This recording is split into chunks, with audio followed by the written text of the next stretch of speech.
What's going on, everybody? This is Afro Think Tank. Today, I want to talk about the hidden secrets in Africa's closet. Okay? The hidden secrets in Africa's closet that's going to eventually have to come out. Okay? And what I mean by this is, you guys know I'm always posting and archiving for my subscribers, various little bits of West African history, Central African, any type of African history, things that we don't know because, schools are not going to teach us, so we have to teach ourselves. So what I do is I scour the internet for any type of knowledge and I gather it and I put it, on my community section of my YouTube page for people to be able to read, interpret, and do what they want to do with the information, right? And what I've run into is that when African Americans do this, because I'm not the only one doing this, a lot of people doing this, but what I'm running into is that there are people on the continent who get upset when you tell things that they don't want to be told. When you start telling histories that not so favorable to certain tribes, right? And they get offended and they come in my comment section and it's kind of like a thing where they're like, hey, be careful, because their point of view, usually from being part of that tribe, they are adversary. They have an adversarial view of other tribes or other groups, and they don't like it when African Americans talk about this because it exposes some of the things that they don't want to be exposed. One thing I've noticed about West African and Central African culture is that Continental Africans like to be really enclosed about certain cultures, certain practices, certain things. And because they're so enclosed and like to hide, they like to close the door behind a lot of things. They don't like people to see a lot of things. What that makes it hard for the African diaspora, the people who are a result of the acrimonious altercations that happen between the different tribes, the people I am a product of the tribal issues within West and Central Africa.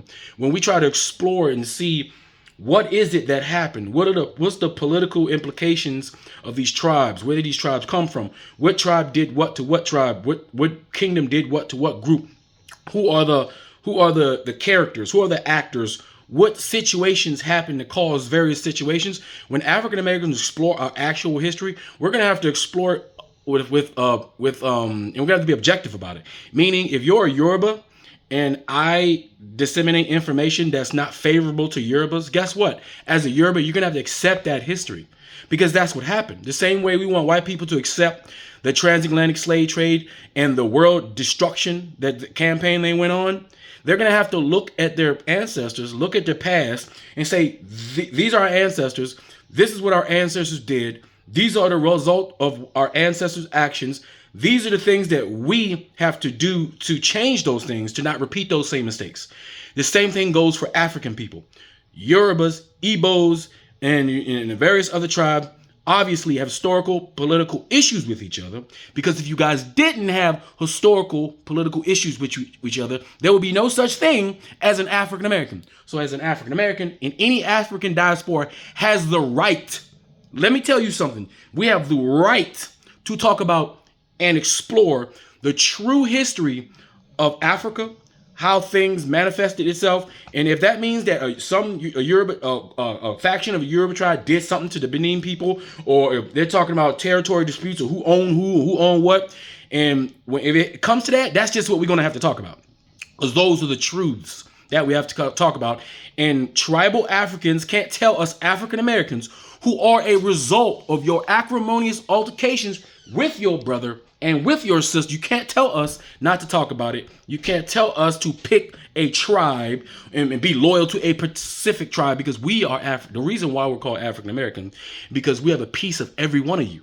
Man, we're a piece of the Yoruba tribe, piece of the Igbo tribe, piece of the Akan tribe, piece of the Fulani, piece of the Twa, piece of all of those. You can't tell us what not to say, because you all belong to us. We belong to y'all collectively. You can't tell us, you can't put pressure on us who are trying to learn why we even ended up over here and why we're even called African American, why we have to rediscover ourselves because of what it is that your tribes and kingdoms did to each other, resulting in us.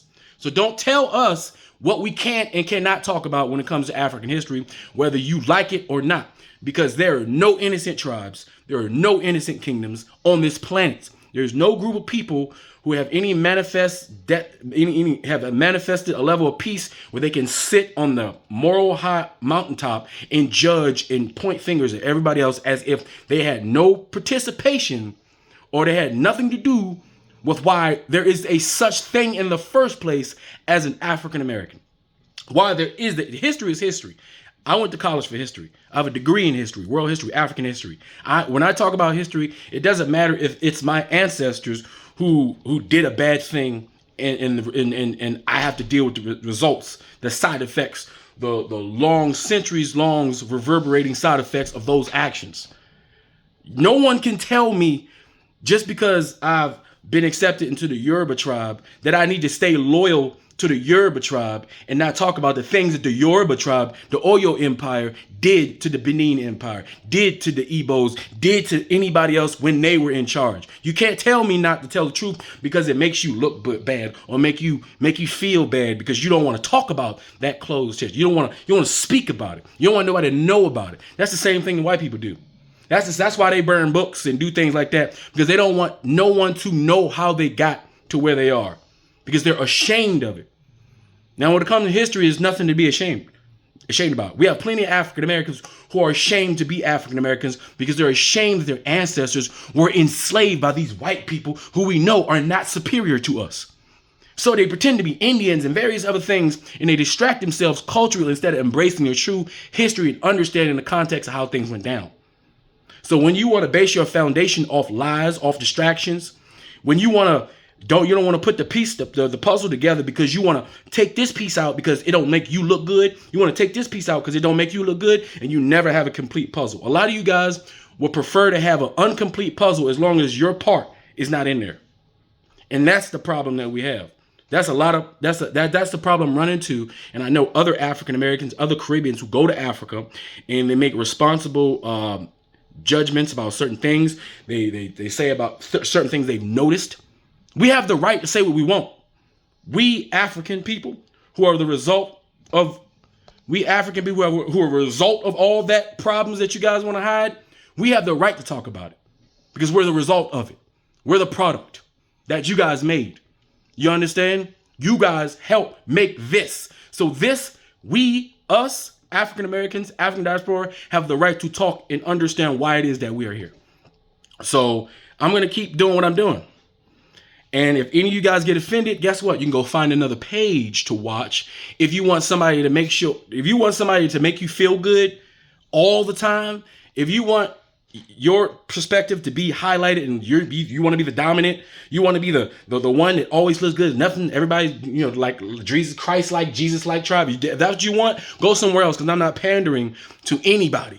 I'm going to tell the objective truth as a historian. I have a level of integrity when it comes to talking about history, when it comes to us learning and discovering the different, complicated nuance that West Africa, Central Africa, and the civilizations and the things that they went through and go through and why they fight each other, even though they're all the same. All you guys are the same. You know what tribe just means? A group of people. All of you guys, y'all state claims to different parts of West Africa, and y'all sit there and y'all literally argue about, no, we started this. No, like y'all the same. That's why y'all keep telling y'all. That's why y'all saying y'all staking originality in certain things, or originality of creating this thing, or originality in that thing over there, is because you are the same. Just at some point, a few went this way and a few went this way.